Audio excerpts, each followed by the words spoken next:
Recapitulando mais uma vez o modelo de uma célula eucariótica, a gente vê aqui uma estrutura tridimensional. A divisão entre ela e o meio externo se dá por causa da membrana plasmática, que a gente já viu nas aulas passadas. A membrana limita o meio intracelular do meio extracelular. Dentro da célula, a gente observa uma esfera que representa o núcleo, portanto, característica da célula eucariótica, né? Aqui a gente tem a representação de uma célula eucariótica animal e a gente consegue observar bem isso pela ausência da parede celular. Entre a membrana plasmática e a membrana do núcleo, existe um compartimento que é chamado de citoplasma, e é exatamente neste compartimento que estão as organelas citoplasmáticas. O citoplasma, ou citosol, é o maior compartimento da célula eucariótica animal. A célula eucariótica vegetal apresenta vacúolos que às vezes têm tamanhos maiores que o próprio citoplasma. E o citoplasma seria parte do metabolismo da célula. A exemplo da glicólise, por exemplo, que acontece no citoplasma, além da síntese de proteínas que acontecem em ribossomos que estão livres no citoplasma. O citoplasma é permeado por uma rede de proteínas citoesqueléticas que dão suporte estrutural às células e também respondem aos movimentos celulares, como, por exemplo, o movimento de fagocitose. No citoplasma estão localizadas as organelas citoplasmáticas. A primeira organela que nós vamos estudar são os lisossomos e eles estão relacionados com a função da digestão intracelular. Tudo começa com a endocitose. Então, a endocitose seria análoga ao nosso processo de ingestão. Então, para que a gente faça a digestão do alimento, primeiro a gente precisa ingerir o alimento. E com a célula acontece a mesma coisa. Para que os lisossomos façam a digestão intracelular, é preciso que a célula ingira partículas. E esse processo se chama de endocitose, que é um transporte mediado por vesículas, tendo como destino principal o lisossomo, que é a organela responsável pela digestão intracelular. Na endocitose, a substância ou a estrutura que será levada para o interior da célula é progressivamente envolvida por uma porção de membrana plasmática, como a gente observa nesse desenho esquemático logo abaixo. Conseguimos ver claramente a bicamada lipídica formando a membrana plasmática. Vemos aí a porção hidrofílica toda em amarelo e a porção hidrofóbica da membrana formada pelas caudas dos fosfolipídios. E temos essas bolinhas verdes que estão representando, alguma substância ou alguma estrutura que está sendo levada para o interior da célula. Observem que do lado esquerdo, no sentido esquerdo para direito, a gente vê a progressão desse movimento de interiorização dessas partículas. A membrana plasmática faz uma invaginação, essa invaginação se aprofunda a ponto de esse fragmento de membrana se deslocar, se desprender da membrana plasmática e formar essa estrutura vesicular cheia dessas partículas que estavam no meio exterior. Então, a partir de agora, essa vesícula se une ao lisossomo, que é responsável pela digestão das partículas. A endocitose pode ocorrer de duas formas diferentes. Uma delas se chama fagocitose, que envolve a ingestão de partículas de tamanhos consideráveis, como micro-organismos ou restos celulares, e isso forma grandes vesículas endocíticas, que é essa vesícula que é formada a partir da invaginação da membrana plasmática. Aqui nessa fotografia nós vemos o processo de fagocitose numa ameba, que é um protozoário. Observar a figura do lado esquerdo para o lado direito, a gente vê a célula emitindo projeções do citoplasma. Essas projeções, esses movimentos acontecem com a ajuda desse citoesqueleto que está presente no citoplasma, como a gente viu lá no comecinho da aula, essas projeções capazes de capturar estruturas ou partículas que estão no meio exterior se chamam pseudópodos. Então, a gente diz que a ameba emite pseudópodos e esses pseudópodos são os responsáveis por fazer essa captura dessas partículas que estão do lado externo da célula. Nos metazoários, que são os animais, a fagocitose está restrita a determinados tipos celulares, que são os fagócitos. Eles atuam como meios de defesa ao ataque de micro-organismos invasores ou na eliminação de restos celulares. Nos mamíferos, a fagocitose é notável nos macrófagos e nos neutrófilos. A fagocitose resulta no fagossomo, que é uma vesícula endocítica. Nessa fotografia feita ao microscópio, nós observamos células realizando fagocitose, são macrófagos, células de defesa. Observem a fotografia do centro, a gente consegue ver a individualização da célula a partir de sua membrana plasmática, um núcleo bastante grande. Observem, principalmente nessa célula que está mais centralizada, que do lado exterior nós temos pontinhos, que são esses pontinhos verde azulados, que são os que serão fagocitados e que estão sendo mostrados nas outras duas fotografias do lado direito e do lado esquerdo. Quando eles já estão no interior da célula, nesses vacúolos, nessas vesículas endocíticas chamadas fagossomos. Então, a partir daí, a célula vai fazer a digestão desse material que ela capturou do meio externo. O outro tipo de endocitose é a pinocitose, que envolve a ingestão de fluidos ou solutos através de pequenas vesículas. A gente viu que na fagocitose as vesículas que são formadas são vesículas grandes. Aqui são formadas vesículas pequenas. A pinocitose é encontrada em praticamente todos os tipos celulares, ao contrário da fagocitose, que é bastante específica de alguns tipos de células, como as células de defesa dos mamíferos. E a pinocitose resulta num pinossomo, que é a vesícula endocítica. Então, vejam, aí a gente tem uma célula representada, nós observamos a sua membrana plasmática aí com essa cor azul mais clara, delimitando o meio intracelular do meio extracelular, que é onde estão essas bolinhas cor-de-rosa. Então, no número 1, a gente observa a invaginação da membrana plasmática.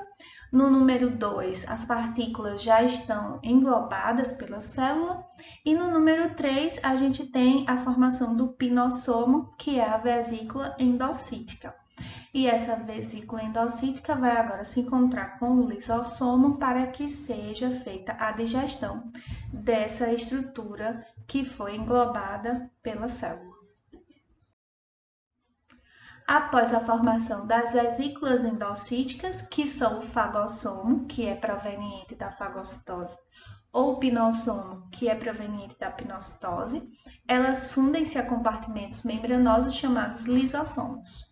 E o material que não for digerido é eliminado apenas em organismos unicelulares. Então, aquela ameba que a gente viu como exemplo, realizando fagocitose, quando ela sofre a ação dos lisossomos nesse material que foi ingerido, os restos da digestão vão ser eliminados pela célula, como a gente observa aqui nesse desenho esquemático. Então, vamos analisar a partir dessas estruturas chamadas pseudópodos, que são as projeções da membrana plasmática que vão capturar as estruturas ou micro-organismos que estão do lado externo da célula. Aí, como exemplo, a gente tem um patógeno. Vejam que aconteceu a fagocitose, foi formado o fagossomo. O fagossomo se encontra com o lisossomo, que é a estrutura que tem as enzimas digestivas. Quando eles se juntam, acontece o processo de digestão. Parte do material que não foi digerido é então eliminado pela célula numa vesícula que se chama vesícula exocítica.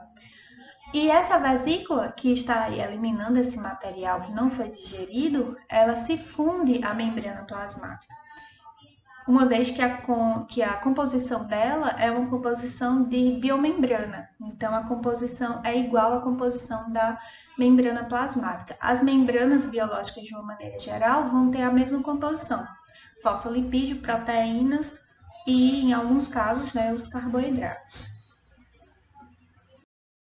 Aqui eu trouxe para vocês um vídeo que ilustra o processo de exocitose no paramécio, que é um protozoário. Então, aí a gente observa, né, o detalhe, esse círculo azul, nos mostrando o local onde o paramécio vai eliminar os resíduos, né, da sua digestão. Vejam que os resíduos eles saem, né, da célula e a vesícula exocítica ela se funde à membrana desse protozoário chamado paramécio.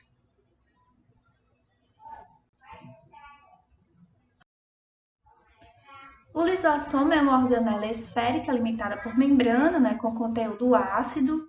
Então, ela tem um pH ácido, rico em enzimas digestivas que são ativas e capazes de digerir praticamente qualquer material orgânico. É por causa disso, gente, que nos organismos multicelulares não pode haver exocitose. Porque você já pensou se no nosso corpo uma célula faz exocitose e elimina para o meio externo o material não digerido junto com essas enzimas digestivas que são capazes de digerir praticamente tudo?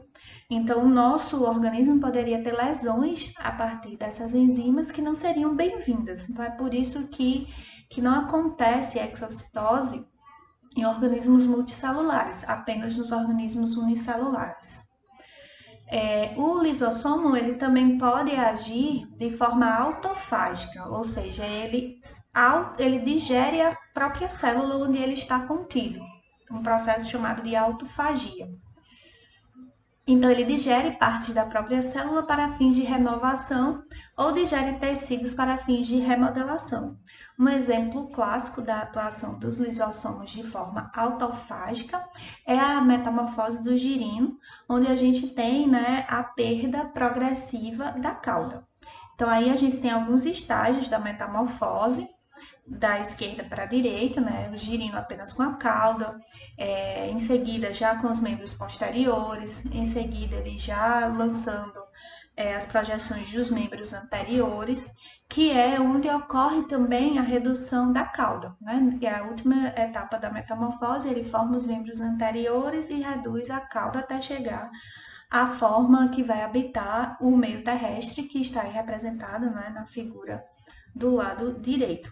Então, esse processo de regressão da cauda ocorre através da ativação dos lisossomos, né, dessas células específicas, e faz com que esse animal perca essa estrutura ao longo do seu desenvolvimento.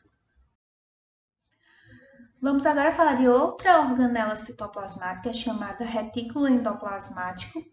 Ele está presente em todas as células eucarióticas, né? Células animais e células vegetais. Ele encontra-se mais desenvolvido em tipos celulares que secretam proteínas, como, por exemplo, as glândulas salivares.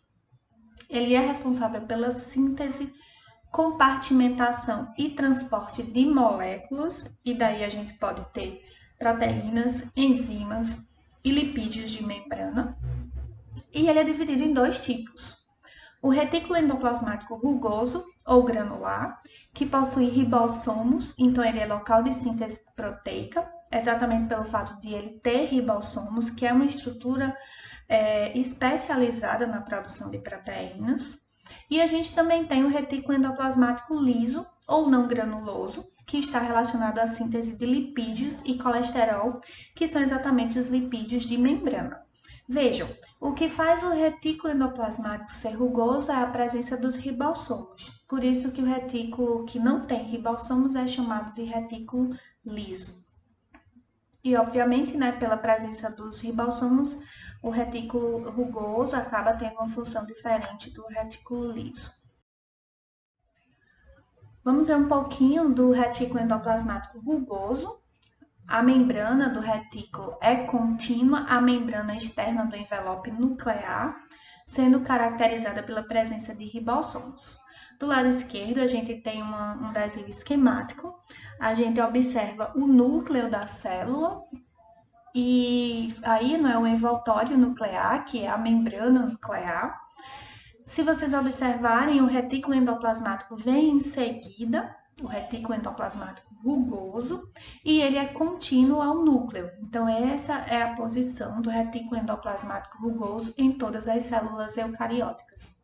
Os pontinhos que estão presentes aí representam os ribossomos, que é o local da síntese proteica. Seguido ao retículo endoplasmático rugoso, a gente tem o retículo endoplasmático liso, que já tem um formato diferente e também já tem uma função diferente.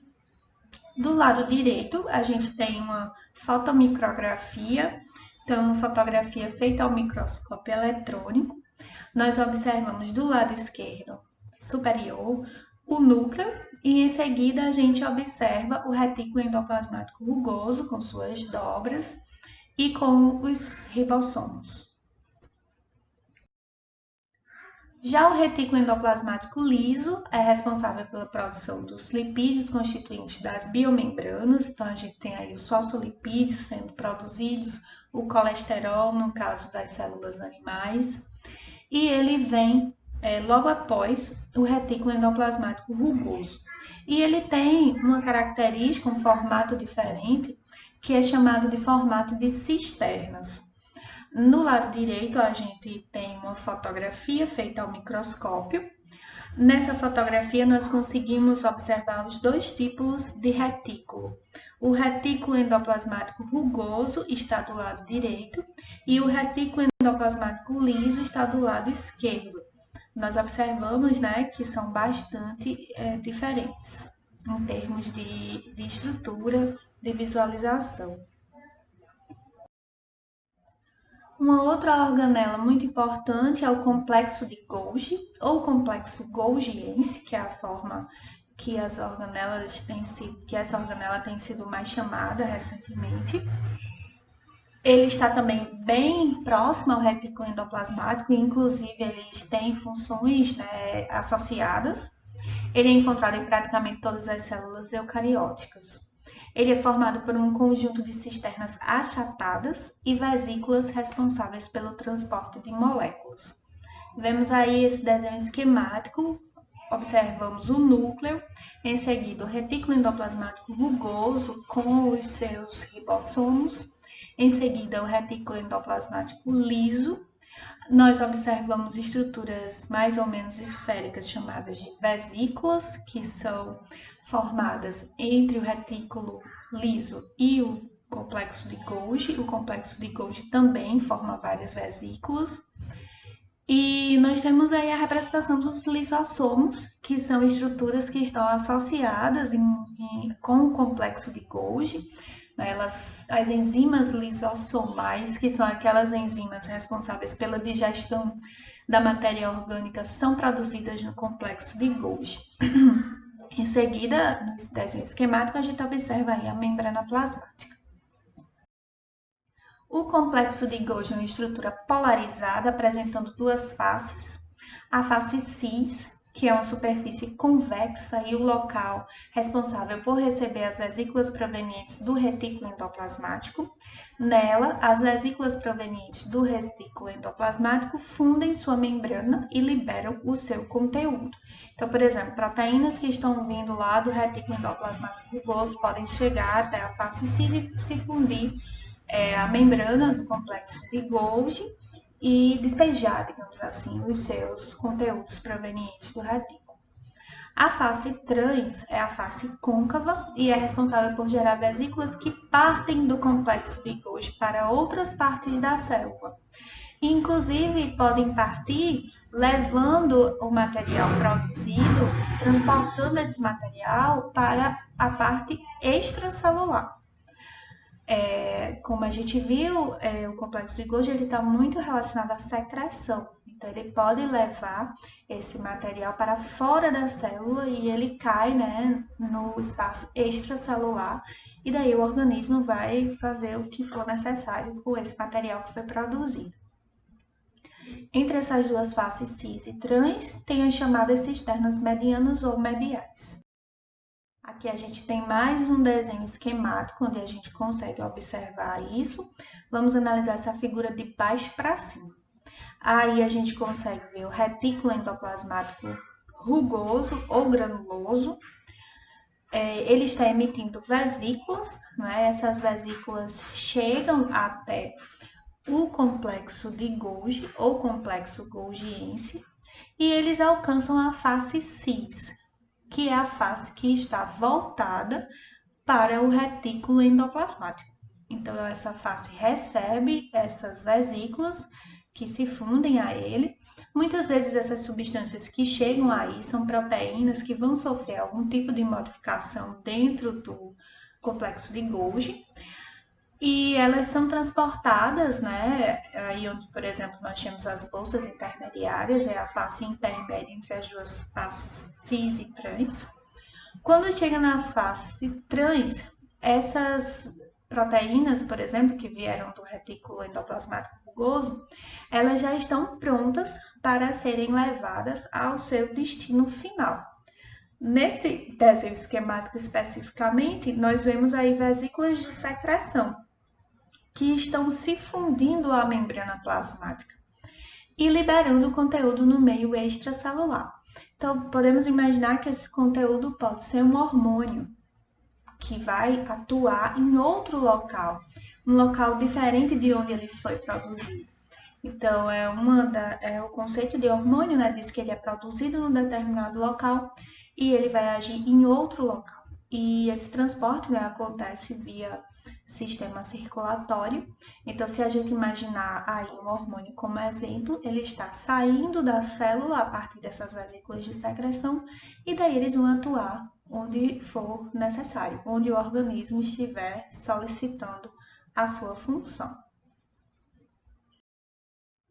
As glicoproteínas sintetizadas no retículo endoplasmático rugoso e que são direcionadas para o complexo de Golgi por meio de vesícula vesicular, por meio de transporte vesicular, sofrem uma série de modificações na sua porção glicídica, que é aquela porção formada por carboidratos. Essas glicoproteínas podem fazer parte do glicocálix, que é aquela estrutura que envolve a membrana plasmática nas células animais e que estão fortemente relacionadas ao reconhecimento celular. O complexo de Golgi também pode realizar a glicosilação de proteínas, ou seja, lá no complexo de Golgi as proteínas também podem receber essa porção glicídica. Outras reações bioquímicas importantes também ocorrem no complexo de Golgi, como a fosforilação de proteínas destinadas aos lisossomos e a sulfatação e síntese de carboidratos. E ele também é responsável pela formação das enzimas lisossômicas que são encaminhadas para os lisossomos. Vamos agora falar das mitocôndrias, que é uma organela presente em todas as células eucarióticas, sendo o principal local de produção de energia. A produção de energia nas células ocorre através da produção de uma molécula chamada ATP, que é a adenosina trifosfato. A mitocôndria apresenta-se limitada por uma dupla membrana, e essa dupla membrana vai delimitar dois compartimentos. O compartimento externo, que fica entre a membrana externa e entre a membrana interna, e um compartimento interno, que é chamado de matriz mitocondrial. Ambas as membranas são bicamadas lipídicas, porém são diferentes em sua constituição. A gente viu, né, que todas as biomembranas ou membranas biológicas, elas têm lipídios, proteínas e elas também podem ter carboidrato. Embora elas só tenham esses três ingredientes principais, elas são muito diferentes umas das outras por causa da sua composição. Então, elas podem ter proteínas diferentes, quantidades de proteínas diferentes, elas podem ter fluidez diferentes a depender da quantidade dos componentes que ela apresenta. Então, a membrana externa da mitocôndria, ela é diferente da membrana interna. E as mitocôndrias são responsáveis por cerca de 20% do volume celular. Para vocês verem a importância dessa estrutura, né? Ela ocupa bastante espaço dentro da célula. No lado esquerdo e direito, a gente tem essa representação esquemática. A gente vê a membrana externa, que é a que vai delimitar a mitocôndria, né, separando a estrutura do meio externo. Em seguida, a gente tem a membrana interna. O espaço entre a membrana externa e a membrana interna é chamado de espaço entre membranas. A membrana interna forma invaginações ou ondulações que são chamadas de cristas mitocondriais. Esse espaço que é formado e que forma esse compartimento, chamado compartimento interno, é chamado de matriz mitocondrial. Nela encontram-se ribossomos, que são estruturas relacionadas com a produção de proteínas, assim como material genético, DNA, que é uma característica bem marcante dessas estruturas chamadas mitocôndrias. Nas mitocôndrias ocorre a respiração celular, que é o processo que faz com que ela produza ATP, e isso acontece com a presença do gás oxigênio. A respiração celular tem 3 estágios. O estágio 1 ocorre no citoplasma. Então, a glicose é processada primeiro no citoplasma, que é o local onde ocorre a glicólise. E a glicólise, que possui 10 etapas, faz com que seja formada, no final, a molécula de piruvato.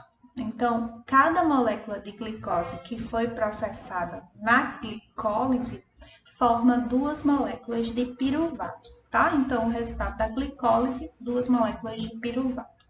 No estágio 2, esse piruvato é direcionado para a matriz da mitocôndria, que é aquele espaço lá interior. E ele é convertido em acetil-CoA. E esse acetil-CoA entra no ciclo de Krebs, ou ciclo do ácido cítrico. E várias substâncias serão formadas nesse ciclo de Krebs, são utilizadas para isso várias enzimas, e a gente tem como resultado final moléculas FAD, NAD, que vão para o estágio 3, onde elas entram e são processadas nas cristas mitocondriais, que são aquelas dobras formadas pela membrana interna da mitocôndria. Lá nessas cristas mitocondriais estão as proteínas transportadoras de elétrons.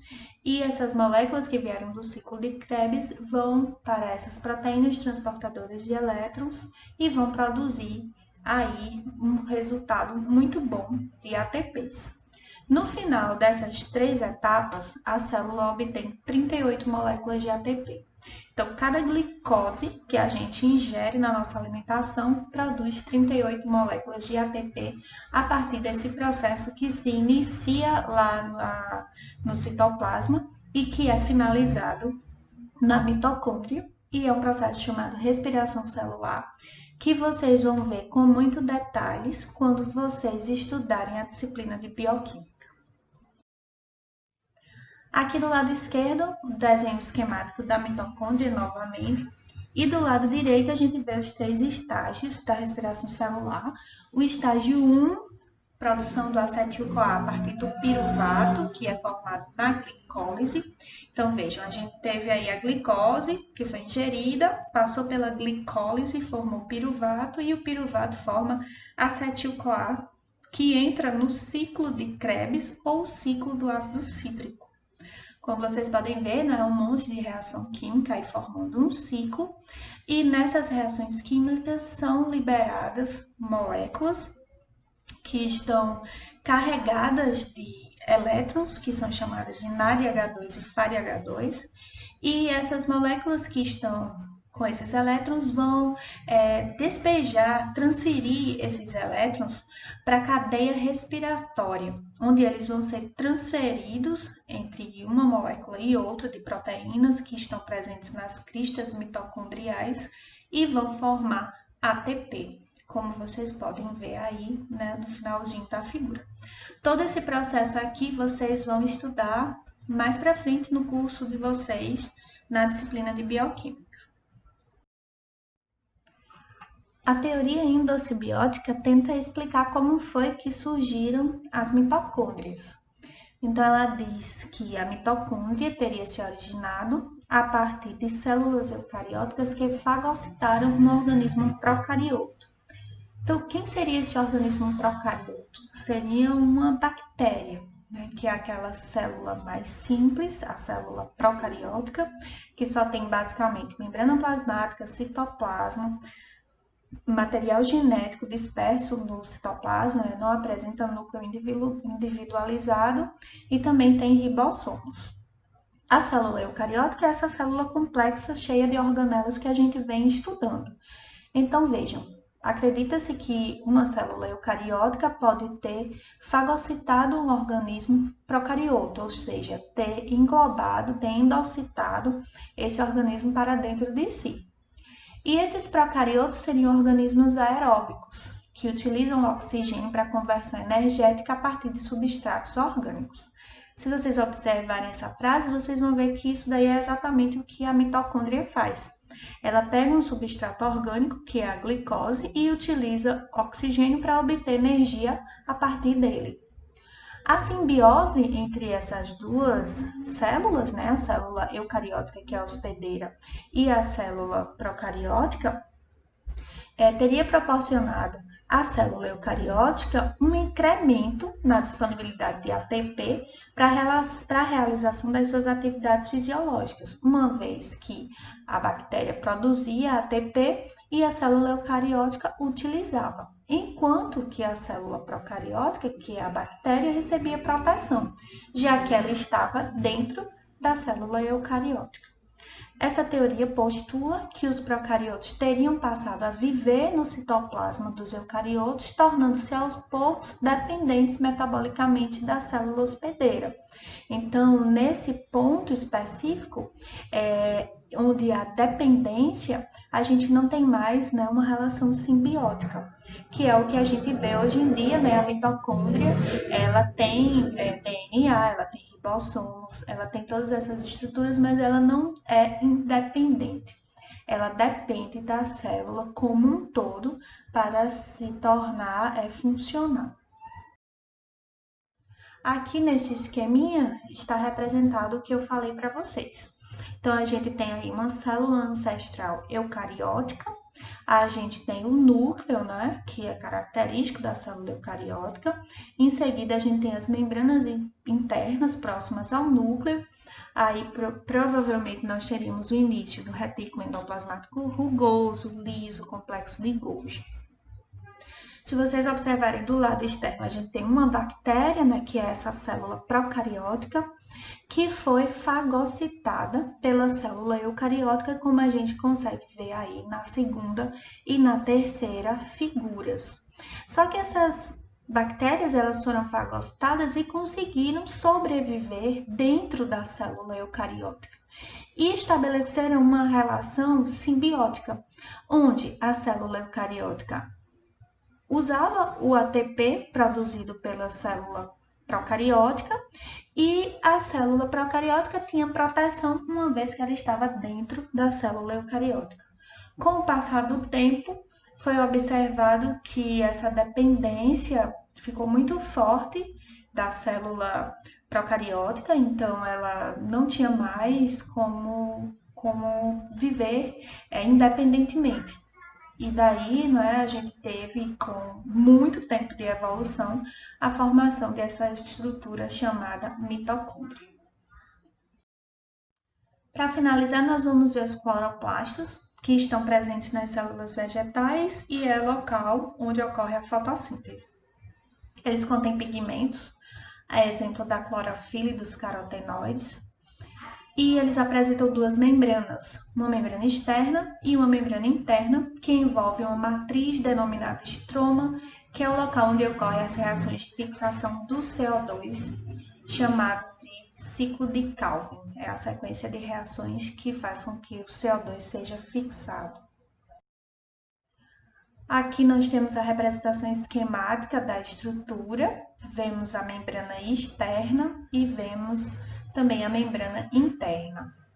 No estroma, que é essa região onde está, que é formada, né, é um compartimento que é formado pela membrana interna, estão presentes os tilacoides, que estão aí representados por essa estrutura circular, que parecem moedas.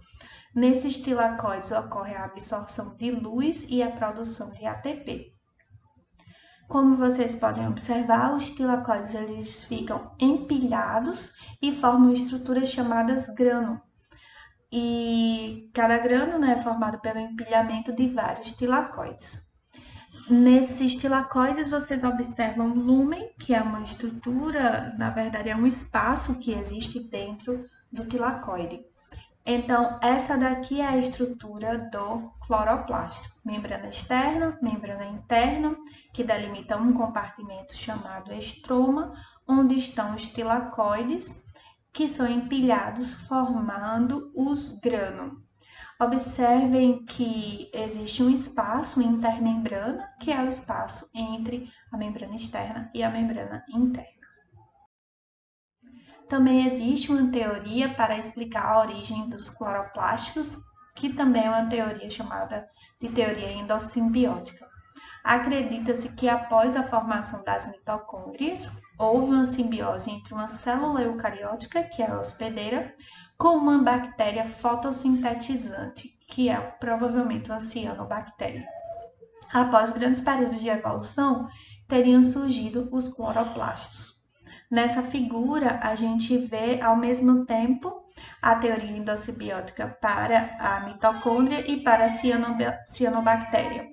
Do lado esquerdo, a gente vê a bactéria aeróbica sendo englobada pela célula eucariótica. Do lado direito, a gente vê a cianobactéria. Então, após muitas gerações de evolução, né, então é um período de tempo muito longo, a gente vê aí as mitocôndrias e os cloroplastos, que hoje na célula moderna desempenham as funções que a gente conhece. A mitocôndria sendo grande produtora de ATP e o cloroplasto sendo o local da fotossíntese.